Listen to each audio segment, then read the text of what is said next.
Welcome, App Creator students. This is the continuation of Project 3.1 for students in Tech 2. This is your assignment for the week of May 25th through May 29th. This is where you will create the view layer of your app for Project 3.1.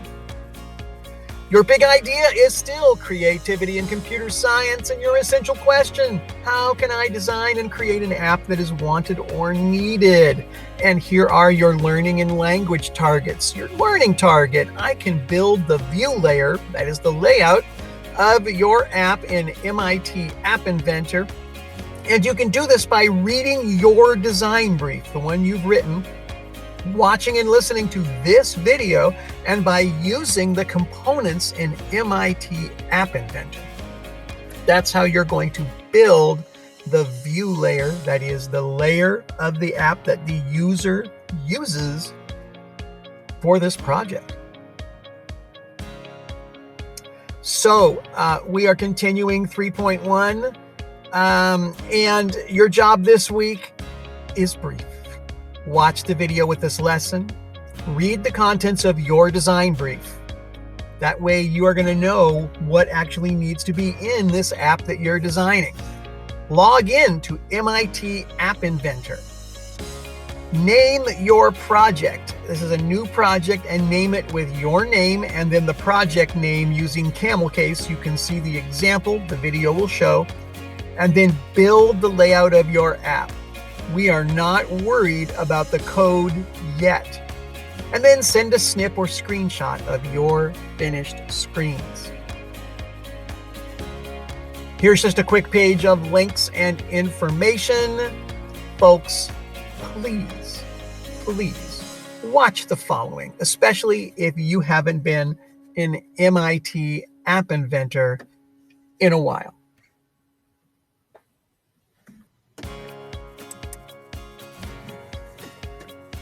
Okay, Tech 2 students, this is a quick tutorial, really more than a tutorial, it's a reminder of the layout tools in MIT App Inventor.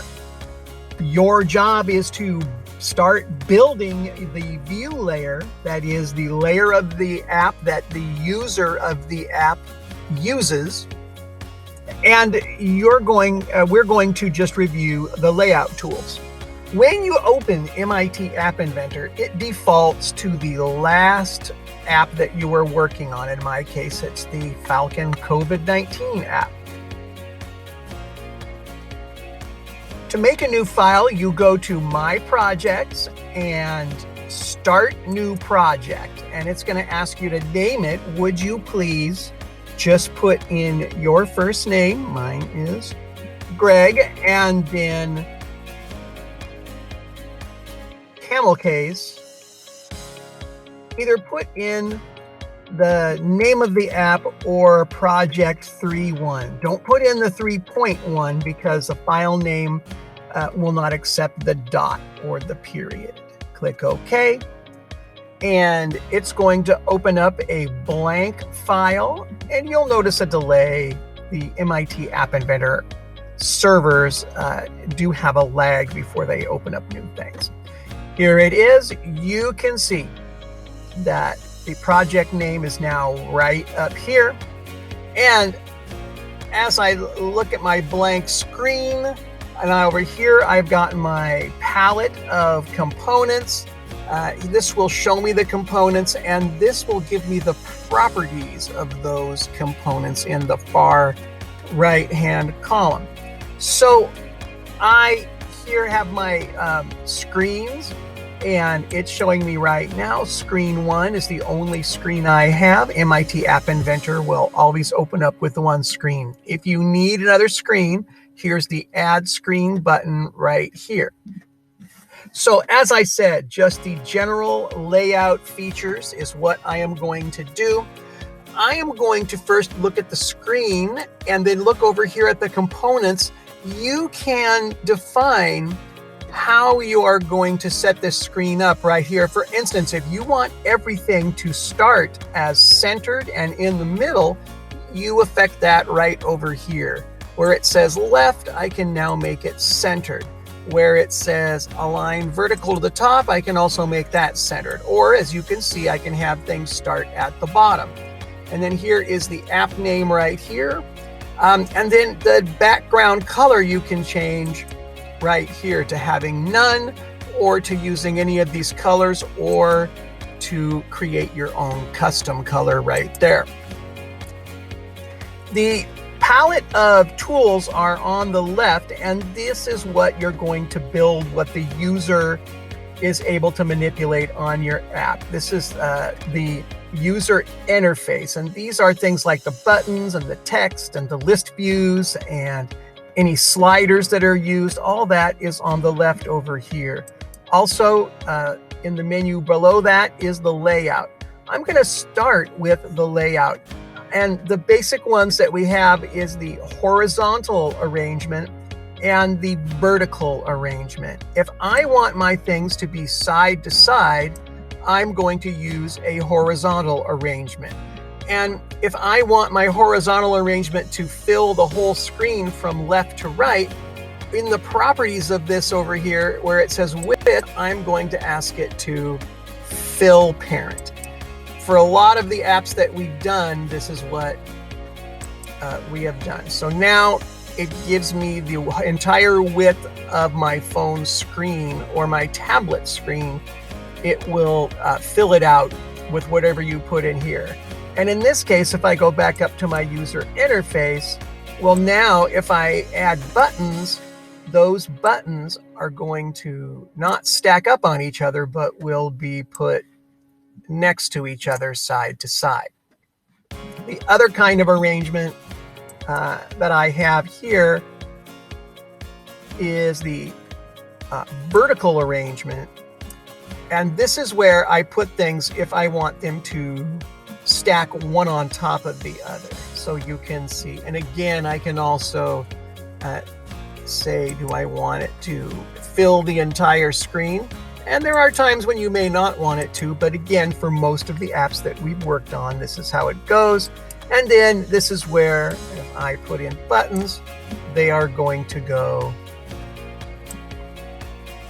one on top of the other in this case. Now, you'll notice, wait, didn't I center everything? Well, you centered these arrangements. In this case, you need to affect the properties inside of this arrangement. So in this vertical arrangement, you can also say, hey, I want things to be centered, not on the left.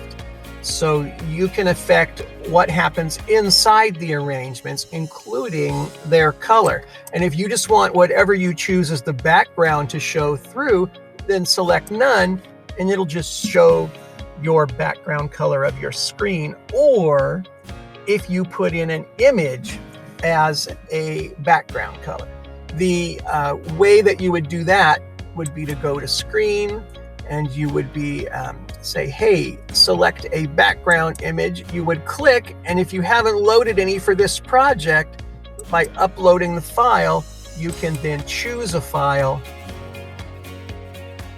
and you can select that background image. Here's one I built for the COVID-19 app, and that was based on a suggestion from one of the students in our class. They had put in a similar background, and I just made it so it fit.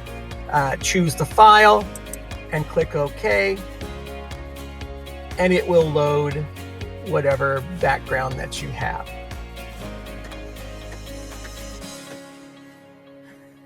If you decide you do not want any of these components, over here in the components viewer here, you can simply click on them and click delete. It will give you a warning. If you just want everything to go away, click on the arrangement that they're inside of and click delete, and it'll say, hey, it's going to take away everything in there. Vertical arrangement, and click delete. Yes, it will delete all of the blocks. By the way, it will delete code blocks if you have those. For this week, we are not worried about code blocks. By the way, if I want my background image to go, A couple of other things to show you briefly.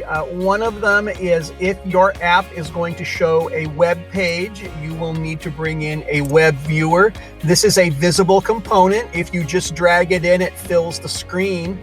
If you want it to have buttons or other things, you're going to want to put this viewer in an arrangement. Or if you want it to fill what's left over, you can drag your arrangements either above or below the viewer, and your viewer will fill out whatever it is that you have left. There are a lot of other components over on the left that you can take advantage of. I am just covering the basics so that this video is not 45 minutes long. Just another word or two quickly. If you are going to have a list picker, this is where you can give the user of the app several choices of something, and this is where you will have to create a list. This is one of the requirements of this assignment, so don't forget about ways in which you can use a list. A list picker is one of them. In the COVID-19 app, we used a list picker on one of the screens for people to choose different health departments' COVID-19 information. One last thing that I will say, if I want to keep track of what I'm doing, here is my horizontal arrangement because I want to put some buttons below my web viewer. And now I will go up and drag in a couple of buttons. Now, one thing that's a good idea to do is to in the highlight in your components viewer here and then rename. When I am building and I name these buttons, if this is a button that goes back to the home screen, I can just name this Home Button. Now when I'm in the code view, I know exactly what that button does. I know what kind of code to assign to it. You're saying, but it didn't say Home Button in the button. Remember, for each of these buttons, the button text is right down here. You assign that text, and here you could make it bold. You can control the size. And this is where you affect the button text. So that's it for this very basic primer on how to do the layout.